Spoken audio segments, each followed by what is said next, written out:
बीड जिल्ह्यातून आलेल्या एका बातमीनं महिलांबाबतचे एक भयान वास्तव उजेडात आणलंय। ऊसतोड करणाऱ्या हजारो महिलांनी गर्भपिशवी काढून टाकल्याचं समोर आलंय। हे धक्कादायक वास्तव उजेडात आल्यानं एकच खळबळ माजलीय। पण महिलांनी हा कटू निर्णय का घेतला याबाबत महिलांचं काय म्हणणं आहे? सामाजिक क्षेत्रातून याबाबत काय मागणी होतीये? सगळं पाहूया या व्हिडिओतून। बीड जिल्हा हा ऊसतोड कामगारांचा जिल्हा म्हणून ओळखला जातो। राज्यातले 50% ऊसतोड कामगार एकट्या बीड मध्ये आहेत। यात महिलांचं प्रमाण मोठं आहे, पण याच महिलांच्या बाबतीत हादरवणारी बाब उघड झाली आहे। तब्बल 843 महिलांनी ऊस तोडीसाठी जाण्यापूर्वी गर्भपिशवी काढण्याची शस्त्रक्रिया करून घेतली आहे। यातील 30 ते 35 वयोगटातील महिलांची संख्या सर्वाधिक आहे। यात 477 महिलांचा समावेश आहे।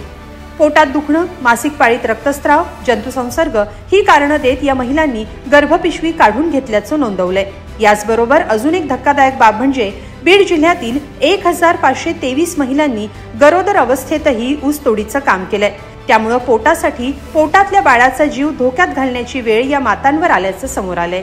तर मग मुकादमाशिवाय आम्हाला पर्याय नव्हता। मग मुकादमाकून काही सावकाराकून काही घेऊन दवाखान्यात गेलो। तर दवाखान्यात 2-3 बाऱ्या गेलो तर डॉक्टरने आम्हाला अशी भीती घातली की तुम्हाला कॅन्सर होईल, तुम्ही आधी पिशवी काढली तर बरं नाही तर बाई पण वायाला जाईन आणि कॅन्सरचा आजार होईल। मग आज करावा लागन, तुम्ही माझ्या जर माहितीवर जर तुम्ही केलं तर लवकर उपचार ह्याच्या होईल।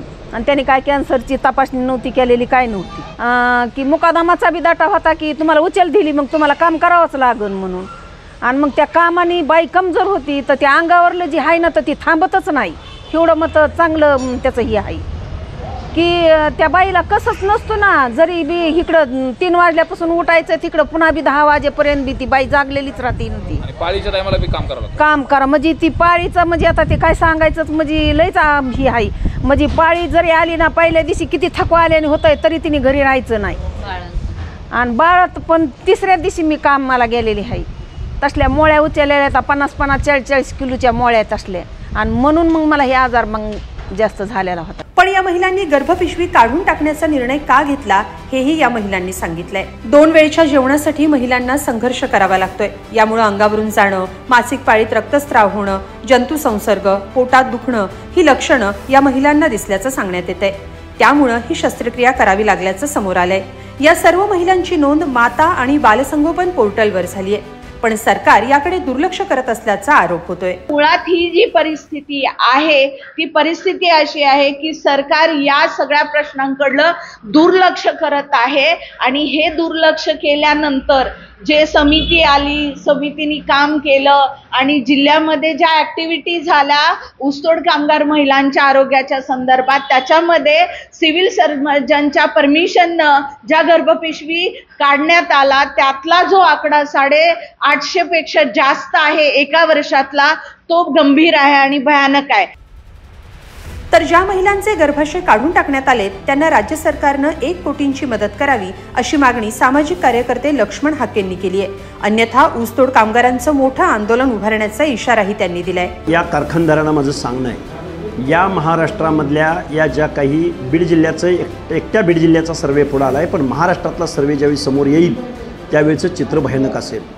ज्या महिलांची गर्भाशय काढून टाकण्यात आलेली आहेत ऊसतोड मजूर महिलांची, त्यांना हा साखर संघ, साखर आयुक्त, कोऑपरेटिव्ह सेक्टर आणि महाराष्ट्राचे मुख्यमंत्री महोदय या गर्भाशय काढून टाकल्या गेलेल्या कमी वयामध्ये ज्यांचं मातृत्व क्षमता हरवलेली आहे या महिलांना या महाराष्ट्र शासनानं 1 कोटी रुपयाचा निधी जर या महिलांना नाही दिला तर येऊ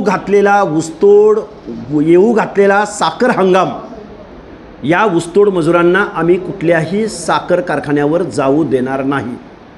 भलं मोठं आंदोलन ऊसतोड मजुरांचं या महाराष्ट्रामध्ये उभं करू।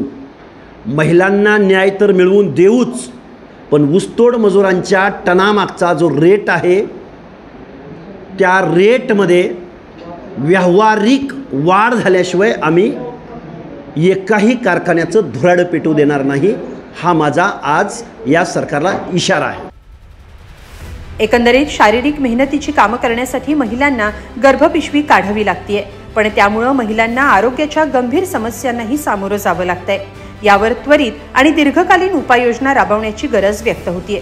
तुम्हाला काय वाटतं? कमेंटमध्ये नक्की लिहा आणि lokmat.com ला सबस्क्राईब करा. धन्यवाद.